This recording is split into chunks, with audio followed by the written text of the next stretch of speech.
Hello everyone, just popping in here at the start of the episode to give you an announcement, because we have a merch store now.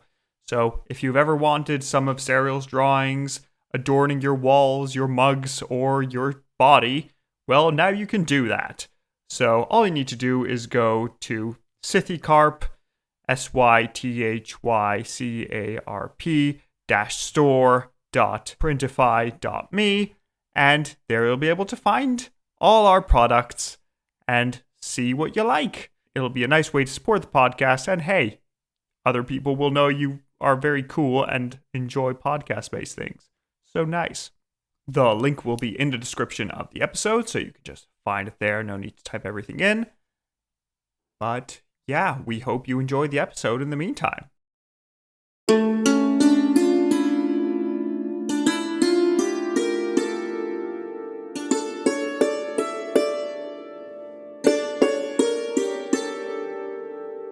Hello, and welcome to So You Think You Can Rule Persia, the podcast where we rated and reviewed all the kings of Persia from Antiochus to Yazdegerd III. Welcome to the round's 4th episode. I'm Sariel, and my pronouns are they, them. My name is Umberto, my pronouns are he, him.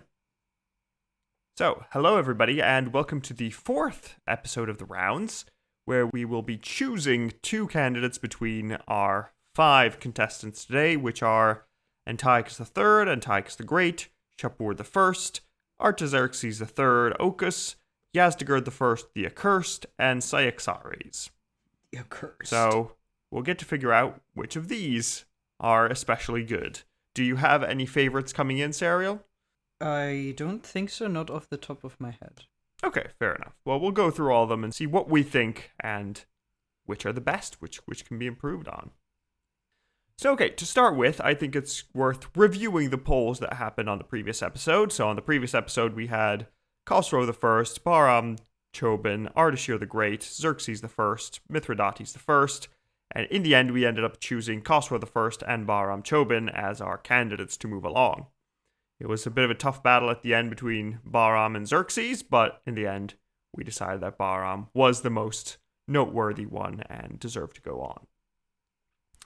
Now, based on the polls that we put out on our social media and our Patreon Discord, we found that 33% of people agree that Khosrow should have gone through. So, that is the plurality says that Khosrow should have gone forth. Then afterwards, we have Xerxes I with a 26%, which people think should have been the second one to pass through, but we kicked out at the last moment. Third place, we have Artaxerxes the Great with 19%. And then finally, at the bottom, we have Mithridates I and Bahram Chobin. So it looks like our choice of Bahram Chobin was rather unpopular overall. And people would have expected Xerxes, but hey, hopefully when the episode comes out and they hear it, they will agree with our arguments, or at least Or not they be won't. I don't by them, listen. Which is all we can hope for. Run a discussion on our Discord or in the comments and social media. I do not care. This is an entirely subjective podcast, so you're entitled to your opinions, and they can be different from ours. Yeah, exactly. It's good to have differences in opinions. Just let us know why you think differently and why you think the Bahram Chobin did not deserve that place, but Xerxes did. So, hey, there we are. As for today instead, well, I mentioned our candidates. I'll give you a quick run through of the scores. So we have Antiochus III, Antiochus the Great with 74.6, the highest scorer of this group. Next in score, we have Shapur I with 67.8. After him, Artaxerxes III with 59. Then Cyaxares, our first Shahanshah, with a 57.8. And finally, Yazdegerd I, Yazdegerd the Accursed, is at the bottom of this group with 44.4, but hey, maybe we think his story is more interesting, more exciting, and is worth reviewing more. I mean, we have kicked out high scorers before, Shapur II being an especially controversial one. So, well, we'll see what we do this time. But before we get to that, we need to go through our records in Shock Factor, because this is the Shock Factor round. We want to figure out who are the top 5, who are the bottom 5 in Shock Factor, and how do the different dynasties show up against each other. So, for shock factor, there are 3 people in first place. There are Shapur II, Alexander the Great, and Musa, with a full round 20. So, we are very impressed by all the different shock factors that these had. So, Shapur II, we covered him last time, or a couple of times ago. He was essentially in charge of a lot of the empire. He managed to remove the Arabs quite seriously so that he was cursed by future generations. That was intense. He was called Shapur the Terror out of shoulders because that's what he did. So that's pretty freaky. That's intense on Shapur's end. He then ran through several persecutions of Christians. We saw that was pretty intense. He wasn't too kind to people. He wanted a unified empire in opposition to the Romans and their new emerging Christianity. So he got very high scores for that. And then eventually, Shapur also basically took over Armenia, took over a bunch of different kingdoms on the side, and did the typical thing of just taking populations, deporting them, and getting them around. Beyond him, we have Alexander the Great. Alexander the Great, well, we know him. We know him. Yeah. What were you going to say? Yeah, we know him. He's there. We have opinions on him. Exactly. So he probably killed his father to get the throne, so that's a thing we all remember. That's like the least shocking part about him. Probably, yeah. He killed a bunch of his friends in drunken bouts or after perceived conspiracies, so he went through all those, going through massacres and making sure that nobody opposed him. He also had the plan to go to the ends of the earth, and he would not stop until eventually his army said, no, that's it. This is too much, man. We're not doing this. Alexander also made himself a god. He proclaimed himself as the son of Zeus Ammon and became deified himself. He then, for example, took the city of Tyre, which was on an island, by making it not an island anymore and then killing everyone on it. So that was intense. He is very murdery, and the man stabs a lot of people. He then also just burnt down Persepolis for no reason other than he could. Because he was there at a party, everybody got drunk and said, hey, remember when they burnt Athens? Why don't we just burn this city down? Like, but it's our city. It's like, who cares? Yeah, just not a lot of good decisions overall, you know? No. Also, when his lover Hephaestion died, Alexander the Great went on a military campaign in the mountains and committed genocide on a small group of people as a sacrifice to his lover's soul. Men will do anything but go to therapy. Yeah, so that's not great. That was not intense. That was very intense, quite shocking. And then at the end, who should the empire go to? To the strongest. That's pretty shocking. Why do we admire this man so much? Anyway. Well, because he's very influential. We scored him high. I mean, we didn't get him past the first round of Shahanshahs, but he did get a Shahanshah despite that. So he's one of. I mean, of course he deserves one, but like, I mean, why do we idolize him so much nowadays and throughout history? I know he did very incredible things, but like, we could have more new ones, you know? Oh, yeah. I mean, it's just that nuance is difficult, so people just don't. Yeah. It's easier to say, oh, look, wasn't he cool? And he never did anything wrong in all his life. But then, next of the first place is Musa, with a grand total of 20, again, in shock factor. How'd she get that? Well, through being very cool.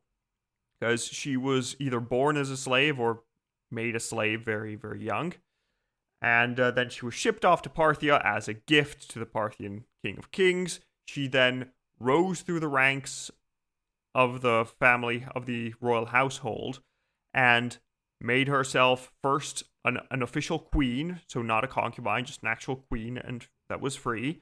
Then she made herself the chief queen. Then, through a bunch of manipulations, she managed to chase away all the heirs that could have threatened her authority. Then she killed her husband and put her son on the throne with herself as co-ruler. and she was the first woman to ever rule Iran in her own right, and only one of three. And then under this reign, she made sure to take control of the empire, consolidate power, make deals with the Romans, and eventually, well, she was kicked out, but hopefully she survived. We're not positive, but it seems like, there's no clear signs of execution. So maybe she went out and went peacefully to live off her life as a dowager queen. Oh, she also made herself a goddess. That was also a thing. So, all these three, very shocking people. What are your thoughts on how to organize them? Who do you think is the most shocking? Who do you think is the least shocking of these three? Because they all got a 20, but it's time for us to split them up and see who deserves the top spot. This is really tough because all of their stories are incredibly shocking. My first instinct is to give Alexander the top spot because that is what defines him for me, just how shocking everything he does is, whether it's because of the incredible achievements or just the unhinged ruthlessness and nonsense of it all. But everything about Musa's life, for example, I'm inclined to is agree. An unexpected narrative and turn of events. Like, if anybody asks you about the history of Persia, how do you even begin to explain that, like, not only was there a woman who ruled the empire at some point in her own right and not like as a queen to somebody, but also she was not even royal family to begin with. She wasn't even a noble, she was a slave who somehow just made her way up. Like, I don't even know where to like, it's not that it's a story with shocking elements, it's that the entire story is just, how is this a thing? Yeah, fair. That is very intense. Incidentally, I found out there exists another woman, I mean, not in Iranian history, but just in general, another who went from slave to queen, which is cool. Look up Shajar al-Dur. She's cool. Amazing. But anyway, yes, I agree. I think we're agreeing, Sarah, based on what you've said, that Shapur II is probably third place out of these three. Yeah, I mean, like, of course he is shocking in the context of the empire, but compared to Alexander and Musa, everything he did, I'm like, yeah, I've heard someone else doing that before. Or after, Yeah, it happened. Exactly. But so between Alexander and Musa, what do you think is more shocking? The absolute, like, because they're both, the reason you remember both is because of the shocking. Yes. But would you perhaps say that Musa's key, concept is the shocking, while Alexander also has the fighting, so he is, less shocking by comparison? I think that is my argument, actually. I think while, for me, Alexander the Great is Alexander the Unhinged, and is, like, his greatness actually gets overshadowed by just the absurd amount of nonsense that encompasses his whole story. Fair. He's mostly influential and remembered because of these, like, military achievements. Yes. Whereas Musa, her entire story is just unbelievable. So yeah, I would agree with that. Mm-hmm. Okay, very nice. So we have Musa first, Alexander the Great second, and Shapur third for shock factor. While the fourth and fifth places are already predefined by our scores, we have fourth place Cambyses II, the son of Cyrus the Great. He was the guy that, threw cats at Egyptians to fight them. Yes, I remember. People ask me about that drawing so often. Exactly, it's good. Here we are. And I'm like, well, you see. And, he was generally known as being a mad king because he married his sisters, According to Herodotus, this is where the sister marrying tradition started. We don't know historically, but it's attributed to him. He then is alleged to have killed the Apis bull, who big no-no. What was this sacred god made flesh, and killed it. But in practice, it doesn't look like he actually did in reality. And then he also is said to have killed his brother Bardia in a raptus of fury, and, well, that's how it ended up. So overall, Cambyses has this idea of just being a mad king, being horribly cruel to his subjects, just being terrible in general. A Caligula. But I think the reason we didn't give him top score, yeah, very much so. But I think we didn't give him the full score because it looks like a lot of this madness was made up by Darius. I remember. To legitimize him coming to the Propaganda. throne. So, maybe Cambyses was a bit weird. Maybe he did use the cat stratagem. I mean, that's, if you're fighting ancient Egyptians who can't fight cats, then, fair That's enough. Yeah. But, yeah. But it looks unlikely that he did all the sacrilege he's accused of. And maybe he did marry his sister, but maybe that was just what royalty did at the time. So, slightly shocking, but not as much as other characters. And then in fifth place, we have Kavad I with a 16 out of 20 for shock factor. He was known for the whole, starting a revolution with the Mazdakites and saying, no, let's try communism and see how that works. Let's just destroy the nobles with the power of the people and see what happens there. I love That'll that. be fun. I'm sure there can be no wrong sides. Also, the escaping the Fortress of Oblivion was fun. Mm-hmm. He also just went to get the nomads to regain his throne and then fought them afterwards. That was pretty shocking. And then we have the whole thing that after having used the Mazdakites, he goes back on it and decides that no, they've gone too far. They all need to die. And so we're unsure if it's exactly Khosrow I or him, but at least under his influence, all the Mazdakites are killed and purged from the empire. So, pretty shocking. Not as massively shocking as anyone else. You get the feeling that he's not, evil personally. You get the feeling that he is just trying to be strategic. And he's playing the game. The way it turned out for him. Yeah, very much so. And so those are our top 5 shock factors. But we go down to the bottom 5, the ones that had the highest scores while being the least shocking.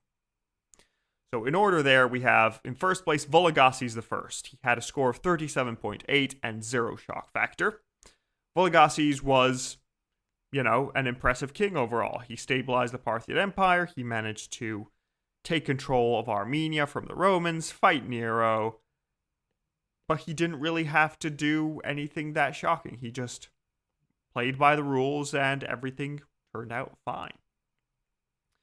Second place is Phraortes with a 24.2 and a 0 shock factor. Phraortes, our second king of kings, or he was just a king at the time, but essentially, again, he did a lot of military work. He was fighting against the Assyrian Empire. He was getting power, sort of unifying Iran into this sort of confederation. But, not much plotting, not much underhandedness. Very straightforward guy. To be fair, there wasn't much plotting to be done. Then next up we have Bahram IV with a 23.1 and a 0 score. And yeah, he was part of the successors to Shapur II, where essentially these were the kings that were getting just constantly killed by the nobles because they weren't really acting too well. So he was broadly competent, but, was meek and subdued enough with low enough power that he didn't have the opportunity to do much shocking. Then in fourth place, we have Shapur III with a 21 total score and a 0 for shock factor. He was the one that was crushed by a tent. Yes. Again, very similar situation to Bahram IV. He tried his best. He tried to rule the empire, but ultimately he was more under the thumb of the nobles than he could actually do anything himself. And finally, in fifth place, we have Artaxerxes I with a 17.6 total score and a 0 out of 20 for shock factor. His is mostly a lack of sources, honestly. He is a Parthian ruler who did a reasonably good job at sort of holding back the nomads from swarming into the empire, but he did okay. And broadly, he died relatively successful, leaving the throne to Artaxerxes II, who some people say might be the same person. Honestly, it's quite unclear. This is a terrible period for sources. So there we go. And while looking at this list, I was also wondering, why isn't Cyrus the Great in this, since he's a cinnamon roll? Yeah. And I found out that I ended up giving him 1 point of shock factor, because he attempted to burn Croesus, this king of Lydia, and then eventually, when it started raining, he said, oh, well, I guess the gods don't want him to burn. Okay, fine. Yeah. Chill out. Very in Cyrus fashion. Yeah, so mostly a good boy, but he got the 1 point of shock factor, which put him slightly above there. And okay, as for dynasties, Serial, do you have any thoughts of which dynasty might be the most shocking of them all, or which do you think is the most and least shocking? Oh, I have no idea. I have no frame of reference. I've forgotten who is where. I am a terrible student. Okay. So, for shock factor, we have that the top dynasty is the Sassanids, with a 7.09 out of 20 for shock factor, which is very impressive. I think, again, here the big factor is we have a lot of sources, and they do enough things that they just... There's enough massacres, there's enough deportations. It's just a full-on strong empire. And they're also the first dynasty to really go into the religious persecutions. So that's why their shock factor is quite high. Second place are the Argeads with a 7 out of 20 for shock factor. That's mostly carried by Alexander. Yep. As you can imagine, as usual with the Argead scores. Because, yeah, Alexander is super shocking, and his brother and son are kind of okay, I guess. I think they have like some token points, but it's nothing too impressive. So, Argeads, very intense. Next up in third place are the Seleucids with an average score of 6.67 out of 20.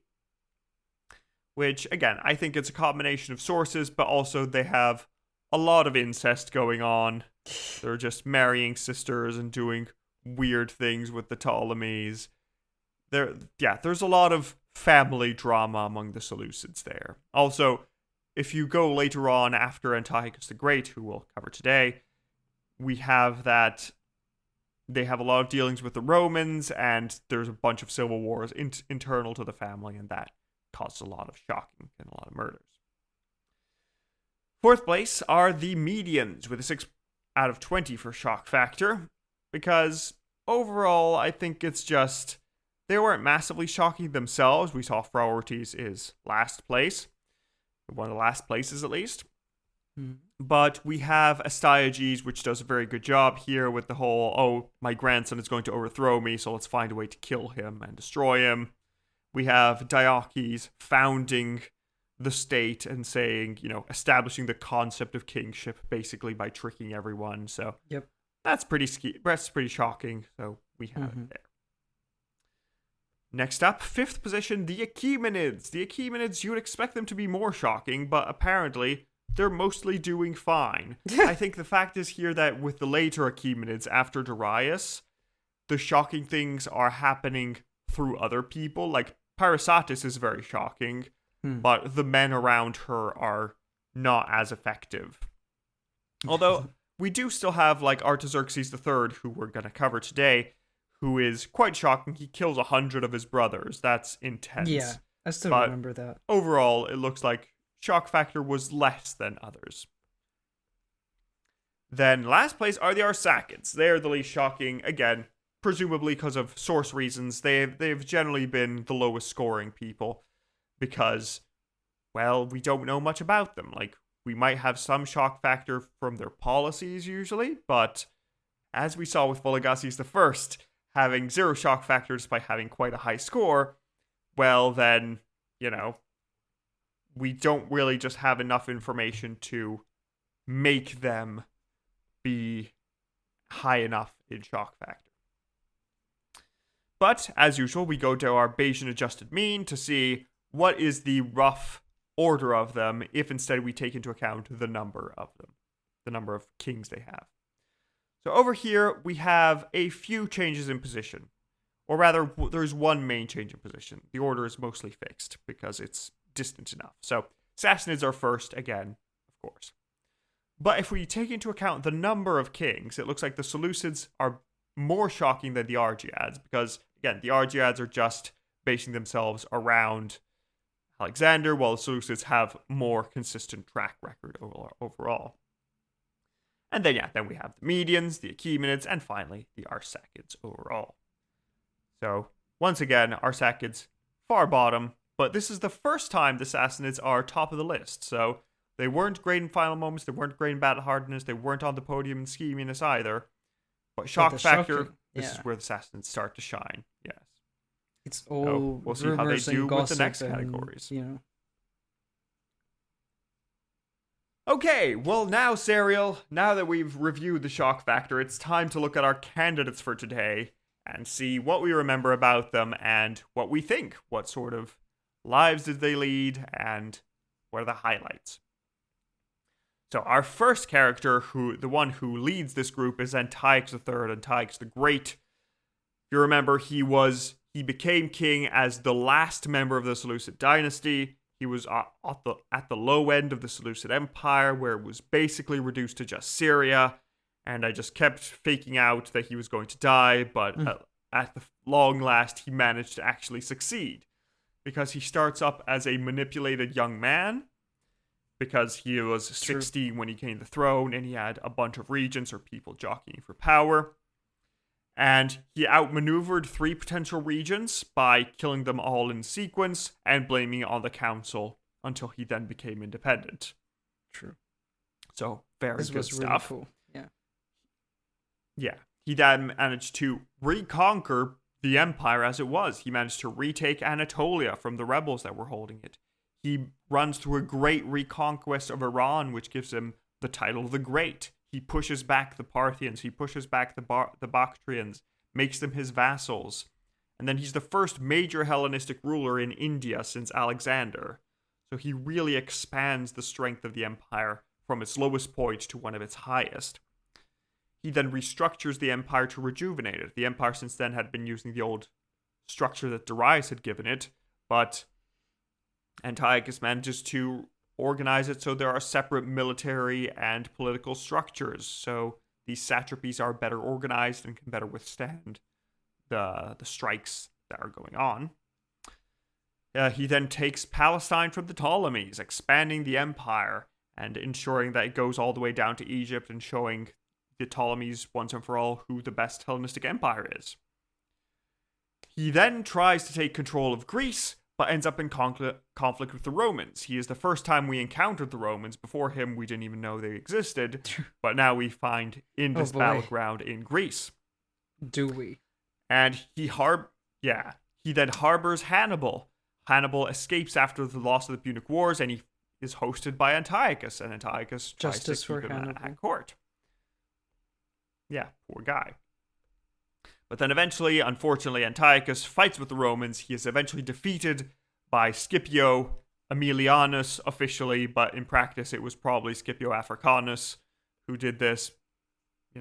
Conspiracy theories abound. And then eventually, he does lose a large proportion of Anatolia and is forced to essentially give it up and leave that area of the empire. So he loses a lot of progress, but the empire is definitely a lot better off now. Like, it was about to fall apart, and he keeps it stable for at least another 100 years, at least another 150 years of survival. And then eventually he was killed ignominiously while trying to take gold from a temple from the local population. Yeah. His overall score is a 74.6 out of 100, divided in the following way. He got a 5 out of 10 for final moments, a 17 out of 20 for battle hardness, 15 out of 20 for scheminess, 12 out of 20 for shock factor, 17 out of 20 for air and shine, 5 out of 5 for face of faces, and a 3.6 out of 5 for lengthiness. Making him a very impressive ruler, and that is why he is 4th total position in scores. So he is, I imagine, the one to beat for this round. But perhaps the others will have less score-worthy stories, but still more interesting, maybe more memorable. Who knows? So next up, we have Shapur I. He was the second Sassanid ruler, a worthy successor to his father Artaxerxes the Great. And as a young man, he helped his father overthrow the Arsacids. He ensured the stabilization of the new empire and dynasty, and was victorious multiple times against the Romans. So many times he was victorious against the Romans that he has sculptures with 3 Roman emperors submitting to him because he is just that cool. He captures Valerian alive and supposedly either uses him as a footstool when he is climbing up on horses or just relaxing, or he just has him stuffed and exposed in the palace just as saying, hey, look, this is my plushy Roman emperor. Let's see how he's doing today. So overall, this is the first time a Roman emperor is captured in battle alive. It's intense. And he also, I think it's the first time that a Roman emperor is killed in battle with Gordian III. So, very intense stuff. He then ravages Syria and eastern Anatolia, transferring a large portion of their population to Mesopotamia.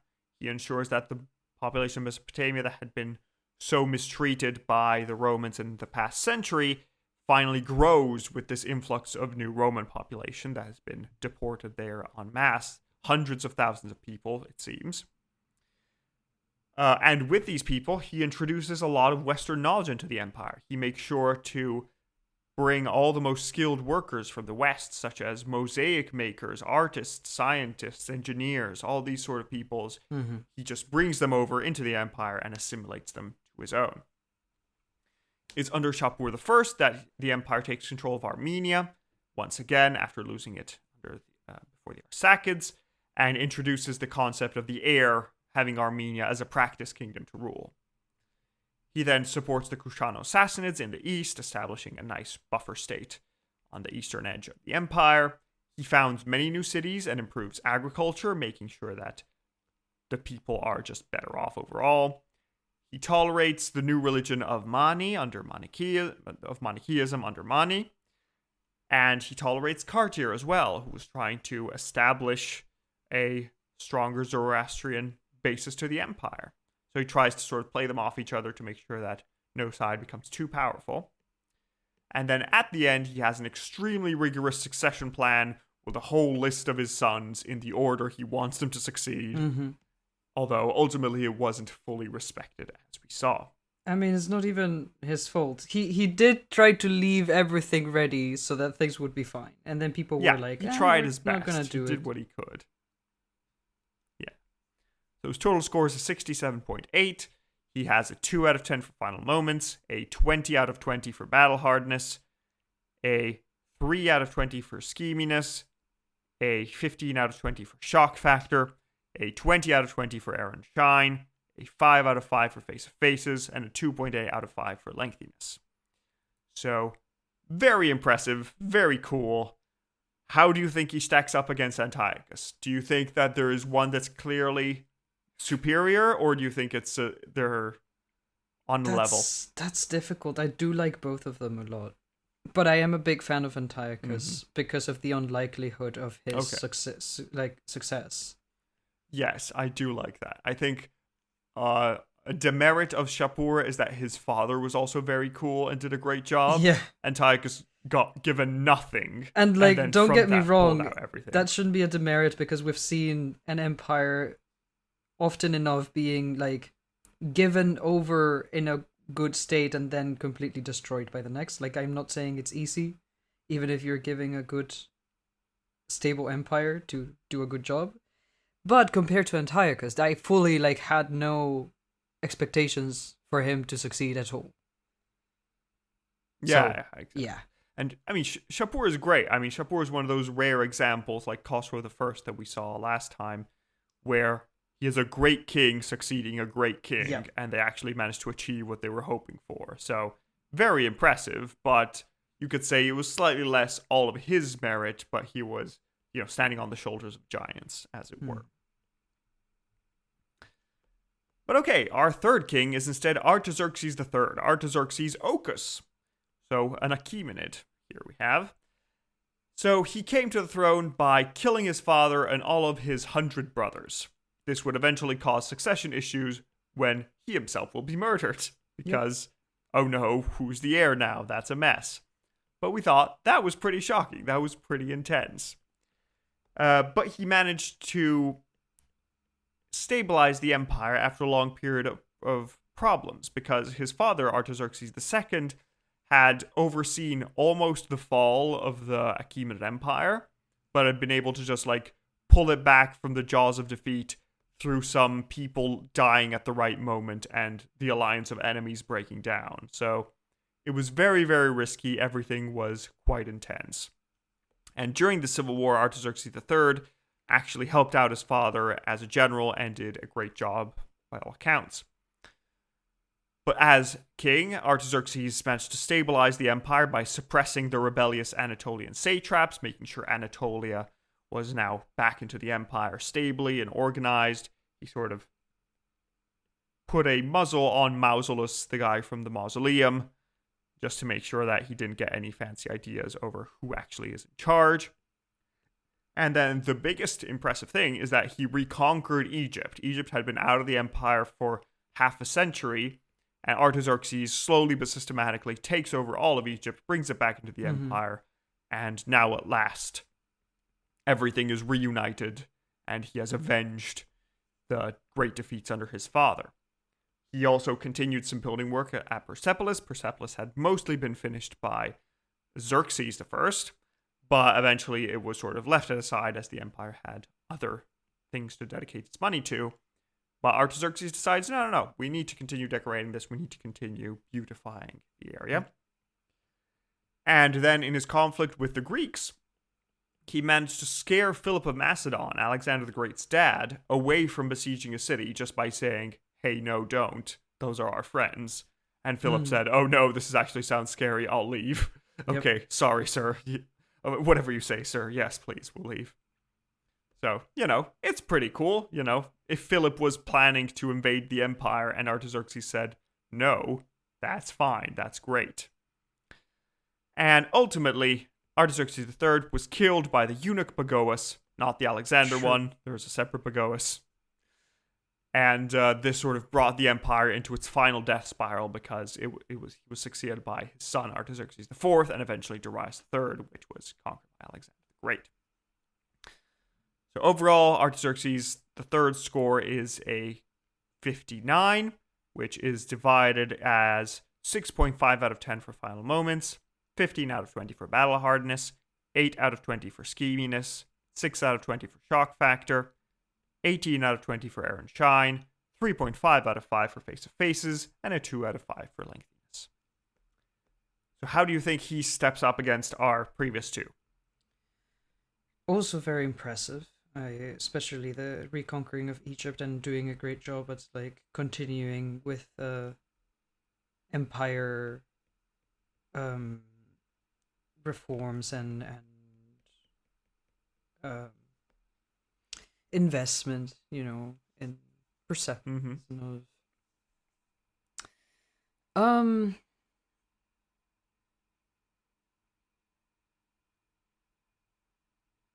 yeah, I'm very impressive that Philip also had a big respect for him. Yeah. Very shocking, the entire succession and coming to the throne, killing your family. Yeah, we didn't rate him very highly for the shocking, despite it being quite a shocking. I think we were used to family murder, but eventually we gave him how much shocking? We gave him a 6 in total. I gave him a 4, you only gave him a 2. I should revise that. I think it's because we had become a bit numb to the idea of people murdering their entire family, because we're just coming out of a Parasatus period. Yeah, because it had happened a bunch, but also it is shocking in the sense of, yes, then this causes trouble in the succession. So it is to an extent, in which then it's a problem, which it is, shocking. Yeah, you could sort of point to that as being the reason the empire eventually fell. because it was so unstable that it couldn't hold together in the face of Alexander. So that is Artaxerxes III. I'm still more impressed by Antiochus. Yeah, Antiochus is very cool. I think I He's see good- your for top me. scorer. Yeah, for me, this it's gonna round. have to be whoever against him. Yeah. I think right now, in my head, Antiochus and Shapur, I'm mixed between who's the top. I feel like Artaxerxes is third. I wouldn't pass him through. But we can see. Okay. Fourth in position, we have Yazdegerd I, Yazdegerd the Accursed. He came to the throne in an unstable period with many kings being murdered. He's shortly after the tent murders and all that. But he decides to just be like a decent person. He begins a period of religious tolerance and friendship with Christians. He says, you know what, do whatever you like. Just pay taxes and respect the law. That good? Good. He establishes the Church of the East, so he makes essentially an equivalent to the Roman Council of Nicaea. He makes a new one where everybody in the empire gets to agree what the correct form of Christianity is and what we should all follow. Easy things And to yeah, do. he only really persecutes Christians when they really force him to, because the one time it happens is when these Christians burn down a Zoroastrian temple and then refuse to pay a fine, and they're just continuously stubbornly saying, help, help, I'm being repressed. And then Yazdegerd says, all right, fine, I guess I'll kill you, but I gave you every opportunity to not be terrible about this, so let's just go. He also then was friendly with the Romans. He adopted the Emperor Theodosius II and said, hey, here, you can have a tutor from our lands, you can be taught how to be a good ruler, and if anybody tries to overthrow you, I will back you up. So this was a great time of relationship with the Romans. They even built a joint city on the border to say, hey, look how friendly we are, look how nice everything is. The word could be so nice. It could be so good, if only we tried. But the nobles did not like him for this. The nobles thought, why are you compromising with so many people? How dare you? This is shameful, Yazdegerd. Why are you doing all these things? Why can't we just be horrible to each other? And yeah, he broadly improves the empire and its infrastructure, which is quite nice. He makes sure that it's all well managed. And then eventually he is killed by a magic horse, or more probably by noble conspiracy, when traveling around. Damn, so magic Yazdegerd, horses. very nice. Never know. We enjoyed him. I think he was cool. Yeah. But yeah, his total score is a 44.4 out of 100. And he got the following scores. He got a 7 out of 10 for final moments, a 1 out of 20 for battle hardness, 2 out of 20 for scheminess, 12 out of 20 for shock factor, 16 out of 20 for air and shine, 4.3 out of 5 for face of faces, and a 2.1 out of 5 for lengthiness. So how would you rate him compared to our others? I like him more than Artaxerxes III. Yes. Because it's nice to have somebody that's nice for once. Yeah, and like surprisingly successful, right? And in a peaceful way. Yeah, exactly. Made friends with the Romans. We didn't have to fight them. We could achieve things with diplomacy and everything was fine. In a different world. You and I. Yeah, exactly. This is the Rome and Iran enemies to lovers arc. Yeah. But no, it just stopped halfway through. So I think I like Yazdegerd. I think he is neat. I think more people should know about him because it's just nice to have somebody who's trying their best and being good. Yeah. And despite that being blocked by the nobles. I mean, your portrait of him is especially clear on the being surrounded by incompetence. But yes. I had a reason to draw what I drew. And last but not least, we have Cyaxares. He was our first Shahanshah, our third king at all entirely. He was the only Shahanshah of the Medians. And well, he is the one that established the Median Empire properly, because before him it was a broad confederation of people under Phraortes. Cyaxares manages to help destroy the Assyrian Empire together with the Babylonians, and actually consolidate, actually take part of Mesopotamia for the first time, and make some sort of empire. He then makes an alliance with Babylon by marrying off his daughter, and she eventually orders the Hanging Gardens to be built in Babylon, according to Herodotus at least. So he shored up one side with Babylon, and then he shores up another side by making war with the Lydians in Anatolia. And he manages to expand against them and make a great peace with them after the Battle of the Eclipse. That is the oldest event for which we have an exact date, which is pretty cool. So they were all about to face off in a battle. A massive eclipse shows up and they say, okay, actually, let's make peace. Maybe I don't like what the gods are saying. Let's just call it a day, guys. And according to certain versions, he actually knew that there was going to be an eclipse, or at least someone knew there was going to be an eclipse. So they organized a battle for that date so they could make peace. And then also, as a bit of shocking, Cyaxares chased away the Scythians, who had been sort of rampaging through the empire, through Iran, through the Middle East, by inviting them all to the feast and murdering them all together. So that was pretty exciting. That was pretty interesting.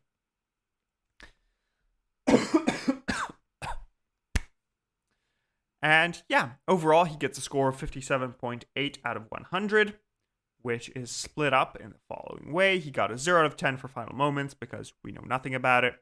Got a 17 out of 20 for battle hardness, a 9 out of 20 for scheminess, a 5 out of 20 for shock factor, a 19 out of 20 for air and shine, a 3.8 out of 5 for pace of faces, and a 4 out of 5 for lengthiness.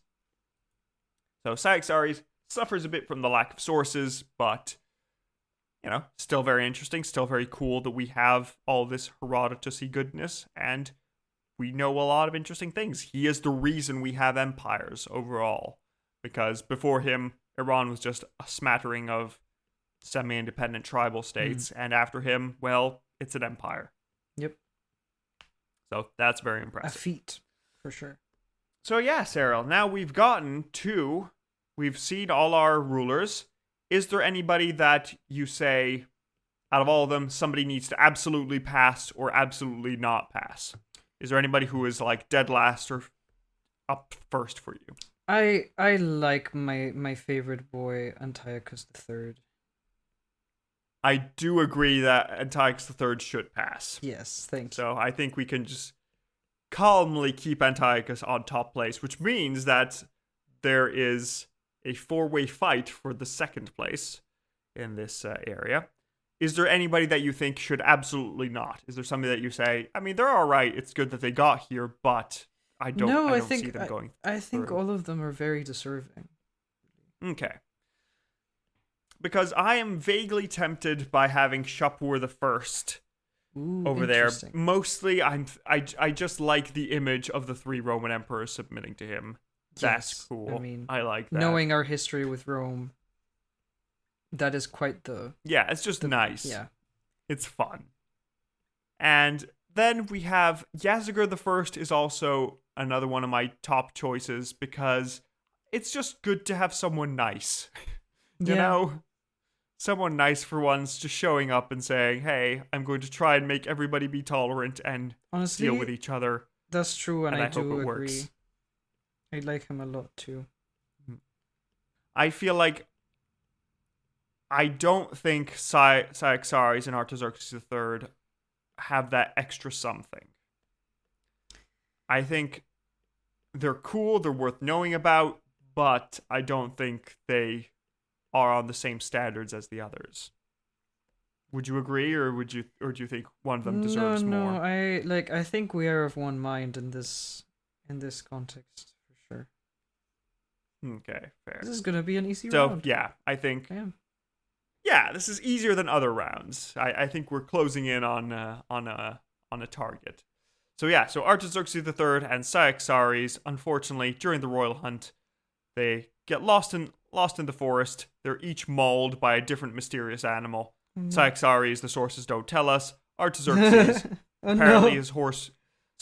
Apparently somebody cut the brakes on the horse of Artaxerxes III. Who's probably Not the horse eunuch brakes. Bagoas, who's in the VIP area. Yes. And then then between the remaining two, I'm inclined to let Shapur I through. I think that's the more standard choice. I think people should know about Yazdegerd. I think he is worthy. Mm-hmm. And in a different round, he probably would have made it through. I don't think he gets there. Would you agree, or are you going to try and argue No, for I have no Yazdegerd? strong opinions, actually. Fair enough. So yeah, I'm sorry, Yazdegerd, but you get kicked to death by a magic horse during the hunt because Again? that just seems to be your fate. Yes, Not this is again. just how it is. Not What the are face, the not odds? the face. So yeah, that means that Antiochus the Great and Shapur I are the ones to go through this round. That means that our next set of rounds is getting more and more populated now. And let me see where our different fellows place.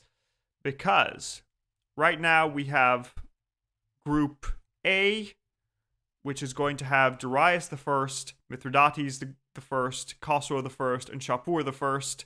Only 2 will be able to pass. And round B is Seleucus I, Kavad I, Bahram Chobin, and Antiochus the Great. Yeah. We've made some hard decisions so far, but the next set of rounds will be very difficult, I'm worried. But we still have one round in the numbered ones. Well, it's already been terribly difficult this far with most rounds. And now we're taking the ones that we already had trouble like not letting go. And now we have to choose again. So, yeah. It's going to be fun. Yeah, it's going to be complicated, and then we're going to have to narrow it down to one guy.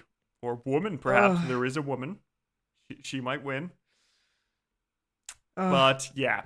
We hope you'll join us next time for round 1-5, where we'll be facing off Khosrow II, Khosrow Parviz, Cyrus the Great, Peroz I, Musa, and Narse. Oh boy. I know who's not getting in already. Yep. Well, I think there might be an argument to be made. I feel like that will be an easy round as well. But hey, we'll find out. It's been a good run. We'll be putting up a poll online so you can make your own decisions, and we'll see if somebody believes that there's going to be controversial choices there. But yeah, thank you all for listening. We hope you had a good time with this set of the rounds. And if you would like to support us, there are different ways to do that. You can join us on our Patreon, where we have a bunch of extra episodes. At the end of this month, we will be having our pilot episode on... True. What was his name? Oh, God. It's been so long. What was him? It's a median Yes. king? Not even median. It's the guy. He was an Assyrian king. Yeah. Because it wasn't spoilery, so it was fine. His name is... Let me look it up. I know It's remember. Been a while. Yes. His name is Sargon II. Sargon, he was yes. cool, but if you want to hear us, inexperienced like 3 years ago now, or possibly more, just practicing and seeing if we're going to start this podcast thing, join our Patreon. And also, you have a bunch of other interesting people to talk about. Check out my voice changes. It's been fun. Yeah, exactly. It's a cool bookmark. And if instead you'd rather not support us monetarily, then we'd appreciate if you can just give us a review on your podcast app of choice so other people know why you like us and why you should follow us. And just, recommend us online, recommend us to your friends. Just tell people, hey, these people exist and they're doing rounds. Who knows what might happen? It'll be fun. Tell people about us. Or tell them why somebody was robbed. Tell them why Shapur II should have gone through. Yeah, bring the drama. He was a good boy, and why other people shouldn't have gone through. We don't know. But yeah, in that case, I think without any further ado, we can wish you a lovely week, and we'll see you next time with the 5th of the round.